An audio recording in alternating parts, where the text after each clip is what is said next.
T20 विश्वचषक जिंकल्यानंतर team इंडियाचा आनंदोत्सव देशभर सुरू असतानाच आस्था आणि श्रद्धेचे सुंदर दर्शन मुंबईत पाहायला मिळाले। भारतीय संघाचा कर्णधार सूर्यकुमार यादव आणि संघाचे मुख्य प्रशिक्षक गौतम गंभीर यांनी आज सिद्धिविनायक मंदिर येथे जाऊन विश्वचषक ट्रॉफीसह गणपती बाप्पाचे दर्शन घेत विशेष पूजा अर्चा केली।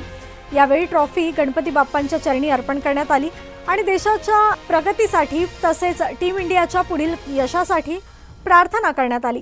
मंदिर परिसरात उपस्थित भाविक आणि क्रिकेट चाहत्यांमध्ये मोठा उत्साह पाहायला मिळाला। भारत माता की जय आणि टीम इंडियाच्या घोषणांनी संपूर्ण परिसर दुमदुमून गेला। यावेळी बोलताना सूर्यकुमार यादव आणि गौतम गंभीर यांनी सांगितले की हा विजय केवळ टीम इंडियाचा नाही तर संपूर्ण देशाचा आहे।